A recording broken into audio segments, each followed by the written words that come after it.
June 4, 1943, Faro Carrell Street, Mahia, Texas. The pencil hesitated on the paper as Unofizier Vera Burkhardt recorded in her secret diary. She knew that these words, if any German officer were to read them, could land her in confinement. The Americans must be lying. No one could have such abundance and, at the same time, fight on two fronts. Through the train window, Burkhardt had just seen something that shattered 3 years of Nazi propaganda.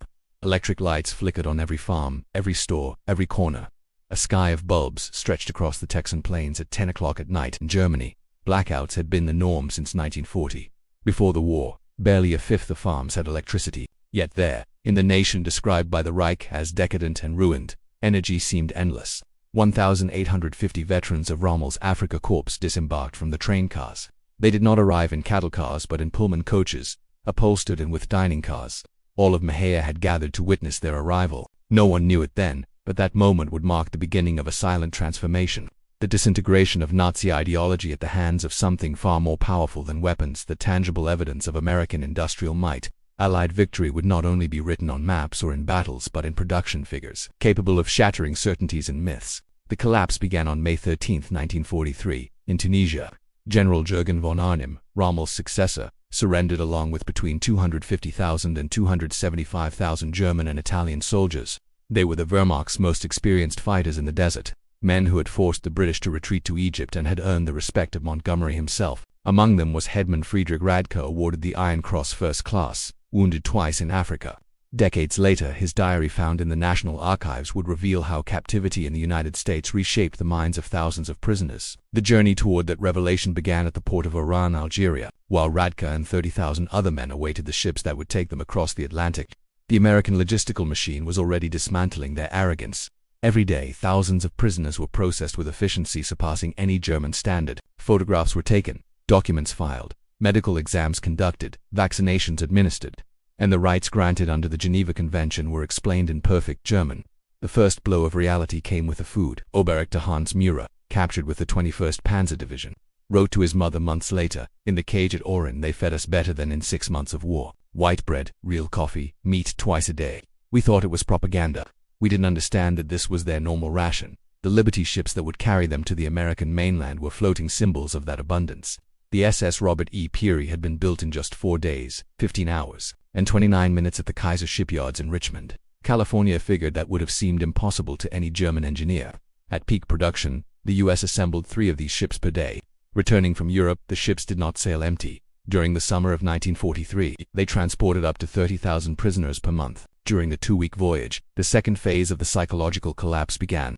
Colonel Kurt Zimmermann, of the 90th Light Division, later recounted in letters how the ship's crew discarded more food each day than his company had received in weekly rations in Africa.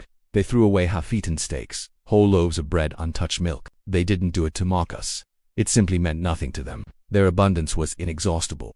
The prisoners soon realized the ship was a living lesson in American power. One of the guards told them there were 2,710 Liberty ships, assembled from 250,000 parts manufactured in 32 states. The 900 horsepower engines came from different factories and were assembled at ports that, only 2 years earlier, didn't even exist. Lieutenant Colonel Wilhelm von Steuben, descended from a Prussian military family, wrote in his memoirs, "When our ship approached the coast, I saw the radar spinning on the bridge. I thought only we or the British had it in limited quantity. There it was, standard equipment. That's when I knew Germany had already lost the war." August 2, 1943, Norfolk Naval Base, Virginia, the first site of American territory, pulverized the last vestiges of Nazi propaganda.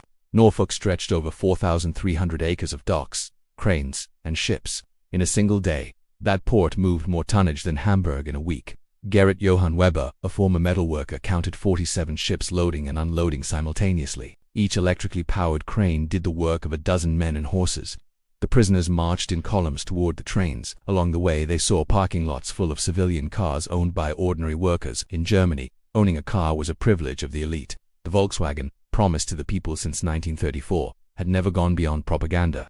Here, workers drove their own vehicles to work, and then came the trains. They were neither freight cars nor the austere 48s that had transported troops across Europe. They were passenger coaches, Pullmans with leather seats that converted into berths, dining cars with white tablecloths and silverware, and observation compartments with large windows. "We boarded the train as tourists, not prisoners," Radke noted. A sergeant apologized because the air conditioning wasn't working. "We thought such luxury only existed on Hitler's personal train." For 3 days the convoys crossed Virginia toward Texas and Oklahoma. With each kilometer, the Reich's ideology crumbled a little more. Through the windows, the prisoners saw small towns lit as if it were daytime. Stores open, factories running night shifts, houses with multiple rooms illuminated. In Germany, such waste of light would have been unthinkable. Meyerbergricht, son of a Nazi official in Hamburg, wrote, years later, "Every town we passed had more electricity than all of Hamburg." The guard said all towns had electricity since the 1920s. I didn't believe him. He smiled and replied, "You'll see." In Roanoke, Virginia, the train stopped to take on water and coal. The prisoners watched American workers accomplish in half an hour what would have taken 2 in Germany: automatic loaders, electric pumps, mechanized systems. Even the workers displayed brazen prosperity: leather boots, glass-bottled soda, half-smoked cigarettes. Heinrich Müller, an electrical engineer from Siemens, calculated that the station consumed more electricity in an hour than his district in Berlin did in an entire day. It was the waste of an infinite resource, he wrote.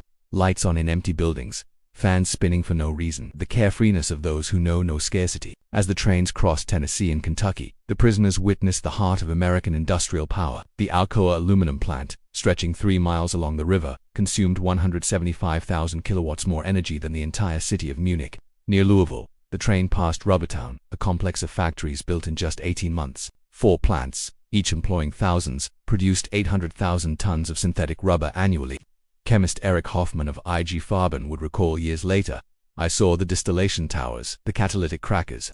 Each facility was more advanced than anything we had built, and there were 4, just in that site." Near Detroit, the trains passed the colossal Ford Willow Run plant, visible for miles. Built in just 9 months, it produced a B-24 bomber every 63 minutes. The arsenal of democracy, transforming German prisoners in the United States, June 1943, Mahia, Texas. A train stops under the light of an electric twilight that bathes the plains in amber. From the Pullman cars descend 1,850 veterans of the German Afrika Korps. Men who believed they knew the world, about to discover a truth that will shake their deepest convictions. Every city window shines, every farm glows. The America they were told was decadent and weakened reveals itself as vibrant, illuminated, and organized. Nazi propaganda silently crumbles. Electricity flows like water, streets gleam. And in their private diaries, soldiers begin questioning everything they were taught. Journey into the Colossus. From Algeria to Norfolk, Virginia, the Atlantic voyage on Liberty ships transforms these men's perception. Every abundant ration, every well-equipped cabin, every meticulous processing and vaccination procedure demonstrates that American efficiency is not a myth. For many, the fact that ships were built in days rather than months is a revelation. The SS Robert E. Peary and thousands more crossed the Atlantic as floating classrooms of a nation whose industrial capacity surpasses everything Germany could achieve. Upon reaching Norfolk, prisoners observed docks moving more tonnage in a day than Hamburg in a week, electrically powered cranes lifting loads with precision, and parking lots full of cars defying everything they knew about property and wealth. The Pullman trains carrying them to Texas are comfortable. Berths, air conditioning, hot meals. Every detail erodes the foundations of Nazi propaganda. The inverted world prison camps, like Camp Hearn in Texas, are built in months and surpass in quality many civilian environments in Germany. Wooden barracks with electricity, running water, heating, and flush toilets. Hospitals equipped with penicillin, x-rays, and modern operating rooms. German soldiers, accustomed to scarcity and deprivation, witness a world where humanity and efficiency coexist. The camp kitchens become another laboratory of abundance. Electric refrigerators, mixers, industrial ovens, daily rations, fresh milk, eggs, meat, vegetables surpass anything they had known, even as well-supplied German soldiers. Waste, observed with disbelief, becomes silent testimony to unlimited resources. The invisible lesson soon. Prisoners are assigned to agricultural and industrial work. Each experience is a lesson. A single tractor does the work of hundreds. Harvesters traverse fields like ships on an ocean of wheat, and factories produce at unimaginable speeds and scales. Every plant, assembly line, and worker shows that American prosperity is not an accident but a product of organization, innovation, and cooperation. In New Jersey, soup factories process tomatoes in a day as Germany could not in a month. Near Detroit, workers produce jeeps, engines, and tanks powered by millions of kilowatts. The U.S. industrial complex becomes living evidence of a society that has turned productive capacity into the ultimate weapon. Christmas, penicillin, and white bread. Christmas 1943 marks a turning point. Half disbelief, half amazement, German soldiers receive food packages and gifts sent by American communities. German carols sung by local choirs, homemade cakes. Boy Scouts letters. Each gesture challenges the ideology that taught them to hate the U.S. and Jews. The effect is devastating for Nazi propaganda, kindness, organization. and material abundance show that strength lies not only in weapons but in security and the prosperity of a free society. The Awakening. By 1944, over 40,000 prisoners participate in educational programs: English, history, mathematics, science. Professors from universities like Chicago and Stanford teach without hatred, sharing knowledge even with former enemies. Camp libraries and universities reveal a world where information flows freely. In contrast to Germany's totalitarian censorship, Hollywood films, not propaganda, are shown, showcasing American self-critique, resilience, and narrative capacity. Each experience erodes Nazi convictions, cultivating an understanding of democracy as the engine of prosperity and freedom. Redemption. D-Day and the Allied advance in Europe show prisoners the scale of American organization. Ships, planes, supplies flowing in impossible quantities. They witness their homeland defeated not only militarily but morally. The evidence of American efficiency, abundance, and humanity becomes undeniable. Repatriation to Germany in 1945 is not a return to defeat but a legacy of knowledge. Prisoners carry agricultural, industrial, and civic skill seeds that will help rebuild a devastated Germany, transforming former enemies into allies and democratic citizens. The silent victory between 1945 and 1946, 371,683. German soldiers return to a destroyed nation, but with a transformed vision. Prosperity comes from freedom, not conquest. Cooperation surpasses tyranny. Dignity generates strength. The economic miracle of 1950s Germany is partly rooted in what these men learned in American camps. In 1985, former prisoners returned to Texas to remember. "We came as enemies, we left as friends," says one. The United States showed us that strength comes not from hatred but from creation, humanity, and cooperation.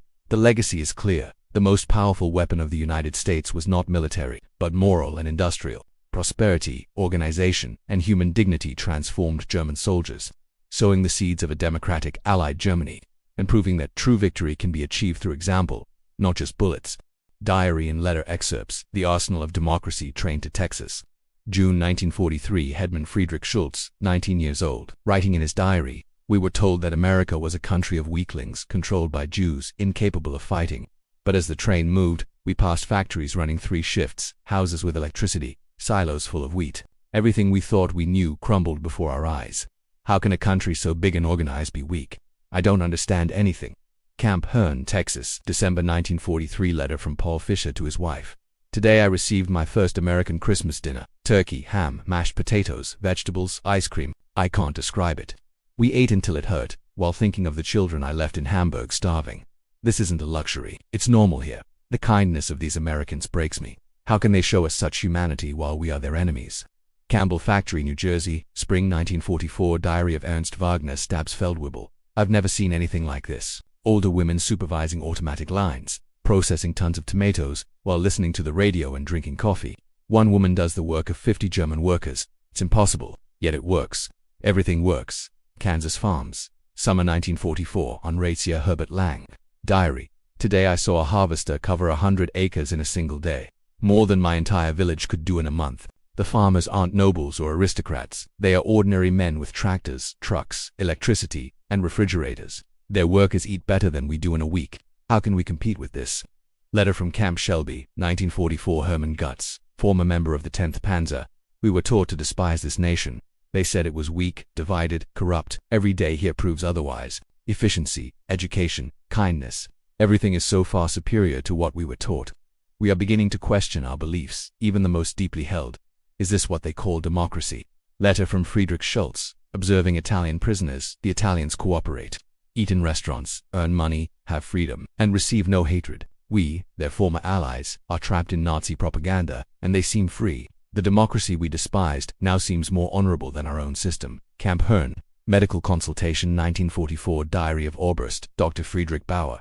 "Here they have penicillin, routine surgeries that in Germany would only be available to the elite. They treat wounds, trauma, suicide attempts with therapy, not punishment. All this while we are still enemies. I never understood that strength could be shown through compassion." Meeting in Austin, Texas, 1985. Ex-batteryman, Hermann Gutz. Speech. "We came to the United States as enemies, as Nazis, as believers in a lie. We left as friends, as Democrats, as men who had seen the truth. America showed us that strength does not come from conquest, but from production, not from hatred, but from diversity, not from tyranny, but from freedom.